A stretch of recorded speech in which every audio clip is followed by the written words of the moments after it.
so mpe ku video ya Golola tuba tutandikira awo tubolokosemu mpola mpola nga tebannatujjayo omanye olwaleero tuli nnyo ku matikkira so mpe video ya Golola eyo.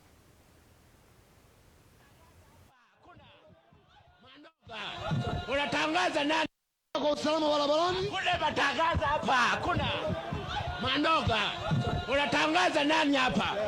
Unatangaza nani? Unatangaza nani wewe? Unatangaza nani wewe mjamaa? Unatangaza nani wewe bwana? Wala liwe hapa kishanuka sasa unatangaza nani? Basi tunaka mama mdogo atalia. Ayi baba, wasiuwe sana. Okilia lakini mimi nakujua kulia yako hiyo kwa kazi. Onalia ninayongeza. Yongeza. Yeye muwiri ichuma. Shika kwanza. Chuma kabisa. Ubone, mwambie mama ashike kidogo. Mama, unajua unaweza ukasema ni chuma, kumbe hilo nailoni ambalo lilopoteza mwelekeo. Kwa hiyo haina mbambamba, haina kuimba taarabu. Mimi sio mwanamuziki. Mimi mtalio, umesikia kusema utalia. Mimi natoka mtu kazi, ni mtu wa kazi. Sijawahi kulia kwenye ngumi.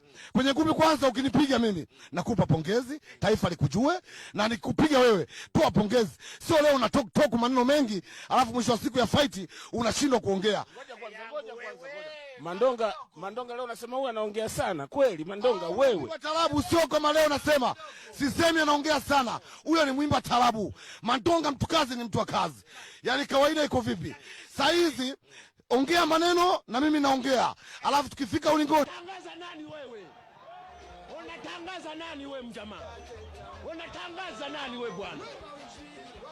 Wala liwe hapa kishanuka sasa unatangaza nani? Basi tunaka mama mdogo atalia. Ayi baba, wasiuwe sana. Okilia lakini mimi nakujua kulia yako hiyo kwa kazi. Onalia ninayongeza. Yongeza. Yeye muwiri ichuma. Shika kwanza. Chuma kabisa.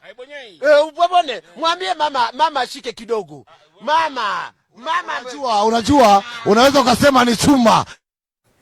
Golola oluswayiri olutegerekese bulungi nnyo twetaaga navvuunula. Ekisooka yagambye ajja mukuba ayite maama. Tiwowe maama. Yaayo nkubye. Taata maama. Kakati alinawo wamugambidde wongeza chuma kwata ku mubiri oguli ogulinganga chuma. Oluswayiri lwa Golola kyendwagaddeko tolulinganga bano bannyinirwa balufuula oluzibu ennyo.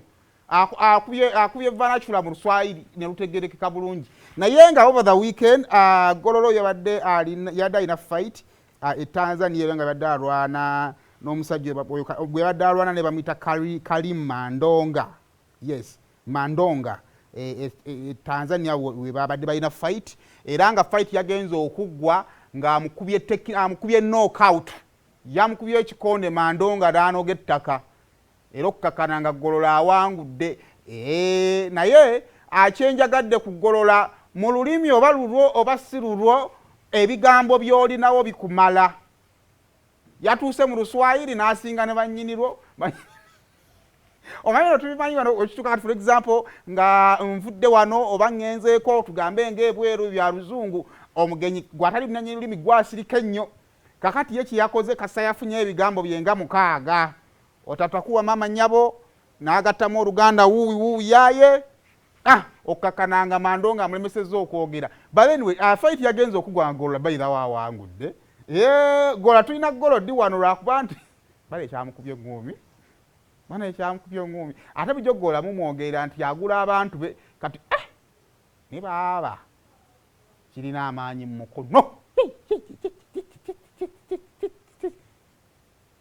Eyo gye yakuba tugume n'aba Golola nga kakawala keeru kambadde ayihiiru. Anyway, congratulations Golola, webale kukiikira bulungi ggwanga. I think over the weekend Uganda tukoze bulungi mu sports zonna ze tubaddemu.